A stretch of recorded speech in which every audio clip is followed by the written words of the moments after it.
Thank you very much. As my English is not so good, so you may need more power to get what I try to say. My name is Wanapinun Nawae, or you can, my colleague call me Ware from my surname, from Nawae, and in short you call Ware. And today I'll talk about the variant annotation. So the concept of the annotation is that you try to find some feature on the genome and find the location of that feature, okay? And in this case, we would like to find the variant, what type of the variant, and where on the genome. And actually, there are many types of the variant. For example, you might have heard about the copy number variation, something, so you cause some the deletion of the gene or something, or other structural variation, the deletion of some part, like the repeat from the genome, the profile of the repeat in the genome may be changed. But in this case, I will focus on this one, the single nucleotide polymorphism, or in short, SNP, or SNP. Okay, we pronounce SNP. So the talk today will cover the concept or the definition of the SNP, what is SNP. And then I show you about the overview of the workflow to identify the SNP from the genome. Just show you the overview to see the concept behind the way that we identify the SNP from the genome. And then I show you some example of the use of the SNP to get some biological knowledge. So let's say that I show you how to interpret the SNP data, okay? Let's see the first one. The first question should be, what is SNP? SNP, just pronounced SNP is a variation at a single position, so single base change at particular DNA position in a DNA sequence among individuals. So it means that you combine the concept of point mutation with the concept of population genetics. This mutation must occur in at least 1% of the population. So let's say if this one, my base, the Y type, let's say the original base, which is G, I have G base at this position of my genome. 90% in this room has G. And another 1%, at least 1% of this room has C. So we define this C as SNP. Okay, it's combined about the concept of mutation and the population genetics. So you might see some word like haplotype. Haplotype is mean a set of SNP on a fragment of DNA. Okay, you may have you may consider a whole length of the chromosome.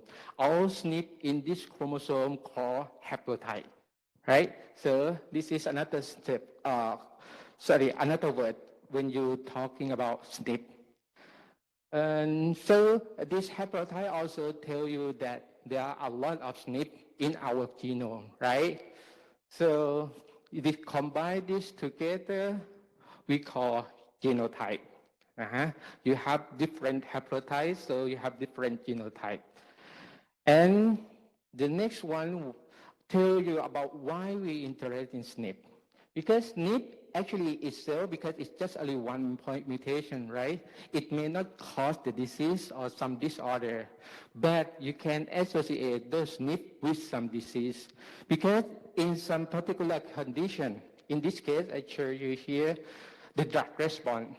Three individuals. This guy has no SNP, so you need high concentration of the drug to treat this guy. So he not respond at the low concentration of the drug. But this one, he has one SNP.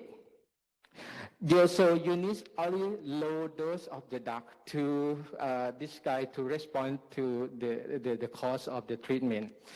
But for this guy, has 2 points of the SNP at this position and at this position.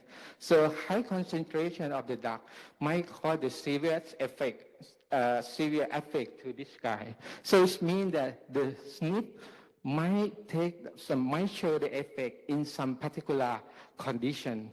Okay, in normal condition, this guy may be happy, nothing happened to them, right? So because of this reason, SNP itself did not show the harming. The SNP can occur outside the gene.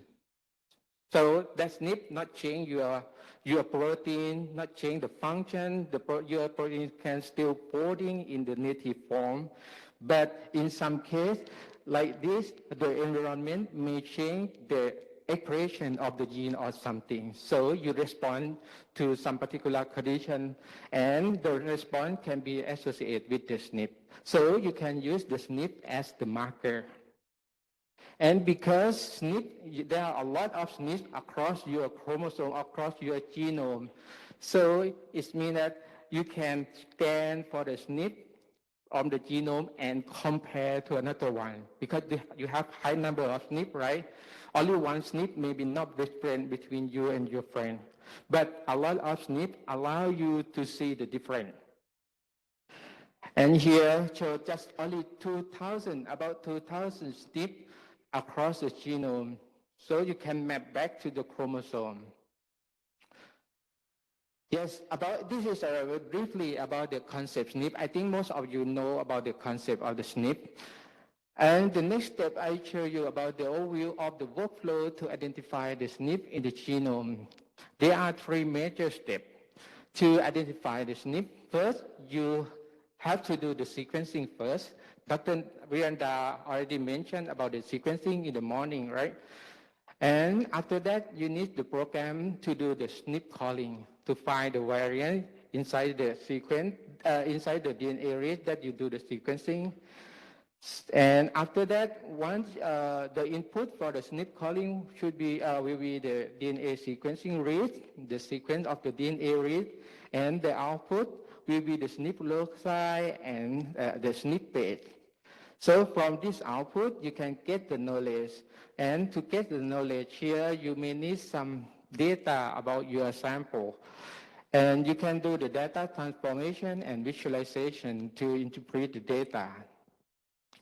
And here are the workflow of some program called STACK that used to get the SNP. You start from the sequence in the FASTQ format and some barcodes. So it relates to the library preparation. I will show you later. And you can process the read, map the read to the reference. And after that, you call the SNP here. Then after you call the SNP, you will get the VCF file. From the VCF file here, you can do the data transformation or the data visualization. Okay, go back here. For the first step is the sequencing step, is including the library preparation. And in our lab, we usually use the technique called restriction site associated DNA sequencing, or in short called RAS-seq library preparation. In RAS-seq, you can see we do the fragment in the DNA.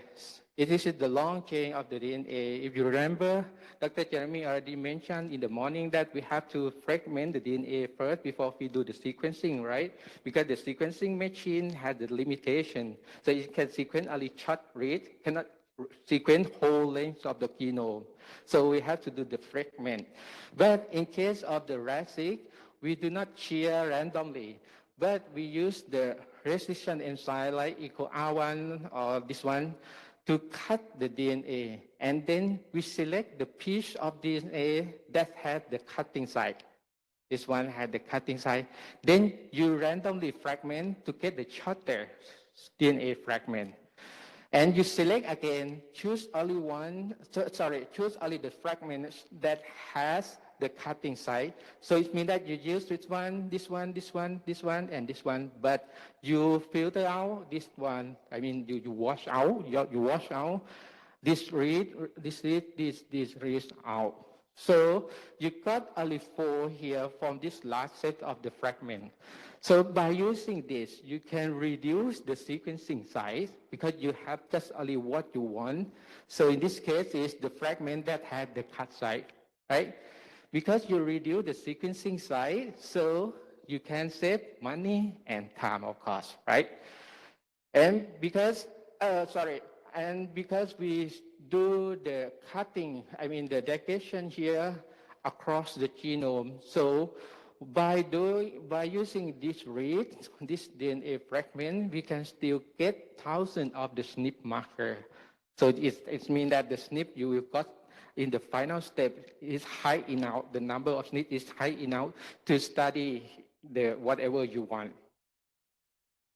Okay, now you got the library. You got the library, this is called the RASIC library, DNA library. You're ready for the sequencing to do the sequencing. And this is the sequencing machine at our lab.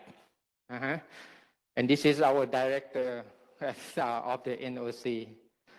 So from this, what the output from here is the sequence of the DNA read. Sequence of the DNA read. What is the DNA read? Here is DNA read, right? But we don't know the sequence yet.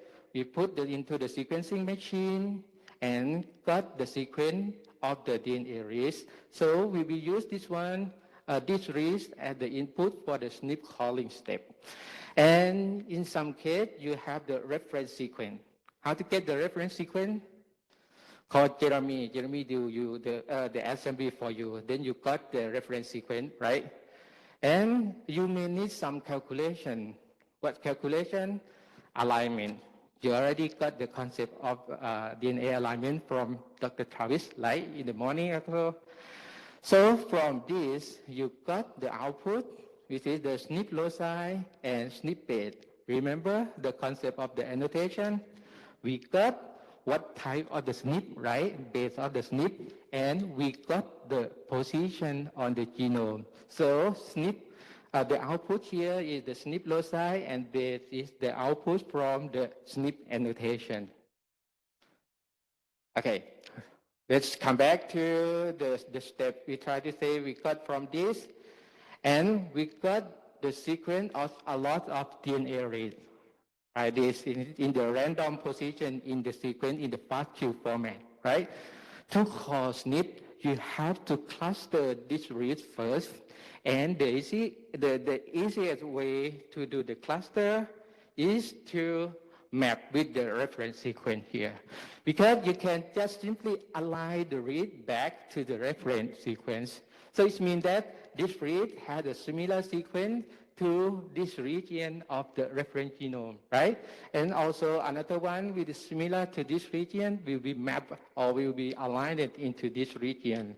So this is another 2 group, and this is the last group. Then you got the map. If I go back to this one, you come to this step. You got the aligned read. Okay, so the next step, now you do the alignment. Now the step for the SNP calling. In the SNP calling, you have the position on the reference sequence like this. And these are reads that map to this region of the genome. Okay? You can call SNP, for example, in this position. You have G and A. So G may be from your mother. A may be from your father. Something. So you can call SNP by looking at the variation at this position. So you may consider the read depth. I will show you later the importance of the read depth. And at this position, you may show that the SNP at SNP position 14 has the base A and G. Or you may show in the binary form like this. So you may say that if this sequence is the same as this one, the same as the reference sequence, you use 0 for the base that for the base that match with the base of the reference, and you use 1 for A that are different from the base of the reference sequence. So it should be which one, this one, or this one, or this one. Which one in this case for at the SNP at position number 14, we compare in this table. We have GA, it should be this one, or this one, or this one. It should be this one because you have G that's similar to, that are the same to the reference, so it has 0, right? And you have A that are different, that is different from the reference, so you have 1. So in this point, this should be homozygous or heterozygous? Anyone know? Heterozygous, because two bases are different at this SNP position, right? Okay, this is the way we present the SNP. So you know the SNP loci. This is the SNP number 1, 2, 3, 4, 5, and SNP base, which in this case, or you can show the SNP base in the binary form like this. Okay, so this is the concept, the way very simple to call the SNP. But when you have to deal with a huge number of data, you can calculate by hand, right? You cannot do that. So this is why you need some bioinformatician who develop the program to handle with a huge set of the data. And most of the bioinformaticians have developed software. And two software that used to call SNP is called GetK. This is the most popular one. And now has another SNP calling software called Stack. In our lab, we usually use GetK to call the SNP for just to get the database of the SNP. But in case of we need to use the SNP to study the genetic diversity, we usually Stack, because Stack allow you to add metadata about the sample, about the population. So the program automatically calculates the SNP and relate that or associate that SNP with the set of the population in the automatic way. So we use this one for the genetic diversity study. Now you got, assume that you run the GetK. Now you got set of SNP because you have many thousand SNP. You have to filter some SNP to get only SNP that are to get only informative SNP and filter out some low quality SNP. So we have another step called SNP filtering, and we use the VCF tool. This one is also the most popular one here. To filter the SNP, you can filter by quality, such as you filter by read depth. What is the read depth? I go back to this one. Read depth is the number of reads that support this SNP position. So in this case, you have about 11 reads that support this SNP in this position, right? This SNP position. So in the same way, in this case, you may filter the SNP if there are 10 reads support the calling of the SNP at this position. In this case, you may get this one because you have 6A and 5G, so you have 11 reads that support the SNP calling at this position. Although you have some deletion here because there are like a gap in this region. Gap represents the deletion in the genome, right? So you may still, you may use this SNP, this SNP position in another analysis. You keep this one, but you may not keep this one. You discard this one because you have only 3 reads to support the SNP calling in this position, right? So that is the first criteria or the first cutoff you use here. The second one may be the missing data. So in case that you have missing data greater than 1%, you may filter out this some SNP. For example, in the SNP number 4 here, You got dot here. It means that you cannot call genotype here, right? So no genotype here. And because we have about 1, 2, 3, 4, 1 of 4 should be, no, in this direction. 1, 2, 3, 1 of 3 is about 34% of the missing, right? You have only 2 or 3, so you may filter the SNP as position 4 here because they has the missing data of 34%. Okay, but you keep this one at the position number 5 because there are 0 missing. So all this SNP can be found in our sample, in all 3 samples we use in this study. Also, you have filtered by the quality. You can also have some other criteria. And the most important one is the frequency of the minor allele. What is the minor allele? See this column, in this column, not this one, no, this one. In this column, G, you have a lot of G in this column, right? So G will be major or minor? Will be major allele, right? Because the high number of T in this column. And you have T, only 2 T.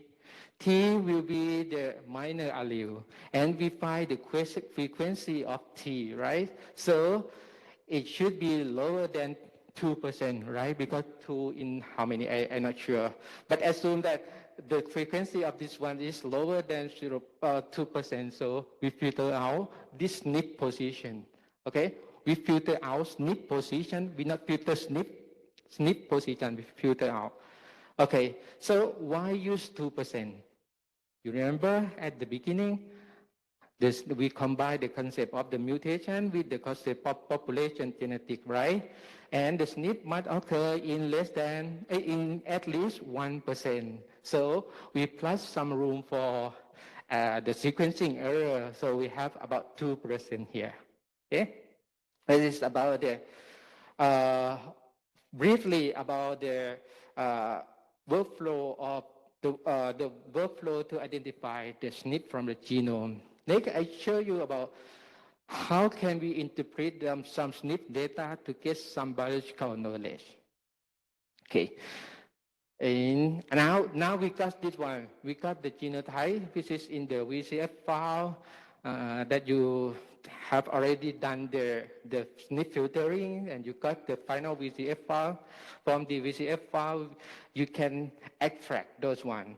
And in some case, you may need to know about your sample.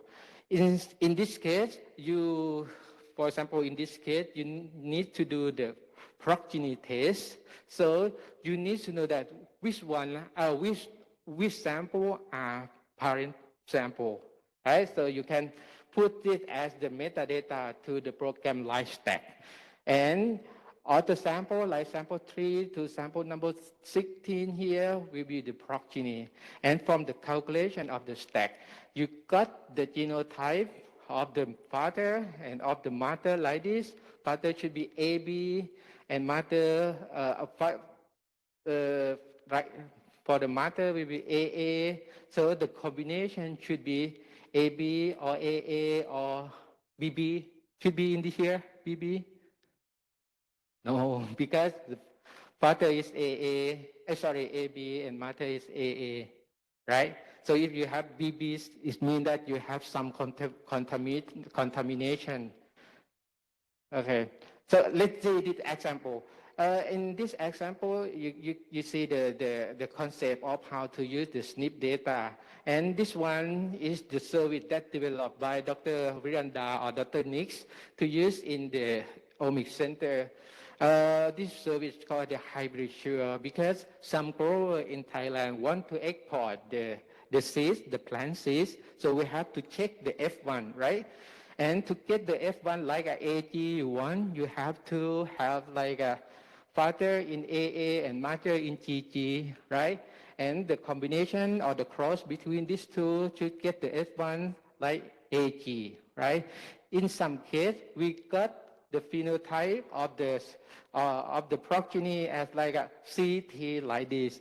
It means that there are some contamination in that state of the seeds, so you may not be able to export the seeds from that batch or from that growing.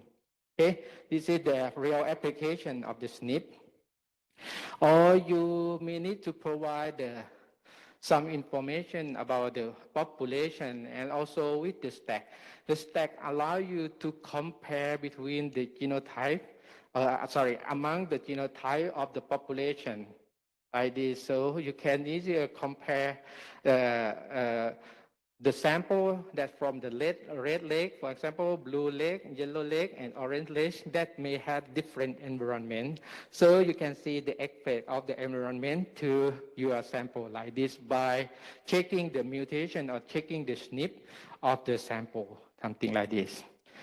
And in this case, like you do the data transformation from the SNP data, you remember the table that had the binary. You can use the PCA. In this case, I study the genotype of a plant that has a stolon like this. So you see the group of the sample from Thailand that are separate from the group from our neighbor country. So you can see, because this plant, you can grow from this one, that grow up from the stolon. So in Thailand, the people in the southern area may cut this plant from the northern area and grow up in the southern area, right? So genetic background should be very similar of the plant inside Thailand. So you can see the cluster. But for the foreign country, they may have the plant from other source. So genetic background are very different. So you can claim the plant, this plant of the Thailand. I mean, for the data collection and for the growing to export this plant. And also you can do the visualization by using the phylogenetic tree. And the importance of the SNP is that it allows you to study the intra-species diversity. You know the meaning of the intra-species, like see the difference between I and you, something, because we are Homo sapien both, right? So we can see the difference between sample of the same organism like this. Because when we study the SNP, we're talking about 1,000 or 100,000 of the SNP. So it provides you a high resolution. So for example, in this case, if you have only one data point, you cannot see the star shape in this data point, right? But at higher data point, like a 10 dpi here, you start to see the shape of the star, and at a higher resolution or a higher number of the data point, you can even calculate the distance between this arm to this arm, right? So in this case as well, you can see the difference and plot into the phylogenetic tree like this. So that's all about my talk today. In summary, I show you about the concept of the SNP annotation. So in the annotation, we find that what SNP and where is that SNP on the chromosome. So actually, the SNP annotation is the way to find the set of point mutation across the genome. And we may use the technique that reduce the representation of the genome to reduce cost of the sequencing and still got a high number of the SNP marker. And for the step to get the SNP, there are 4 major parts. The first one is about the step of sequencing, including the library preparation and sequencing. And for the step of SNP calling, including the read mapping and SNP calling. So you filter out some low quality SNP and use high quality SNP to do some visualization to get some biological knowledge. And yes, you can use the SNP in, for example, I show you the progeny test and for the genetic diversity. Okay, thank you so much. That is all about my talk today. And any question, are welcome. Thank you very much.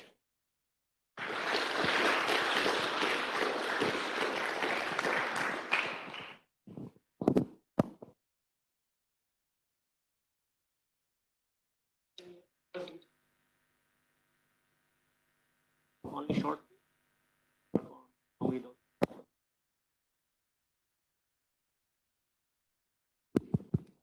The question is this pipeline for long read and sorry, short read? Can we apply this to long read? Is that correct? Yes. Actually, you can use this one for long read, but normally we call SNP from the short read because from the short read, and how to say, the short read you can get more number of reads. But for the long read, like in short read, you got 100,000 read that when you use like Illumina or MGI. But for PacBio, the chemistry allow you to get only like a half of the long read, a half of the output from the short read. So you choose this pipeline with the short read. But to answer the question, yes, you can use this pipeline with the long read sequence. Okay.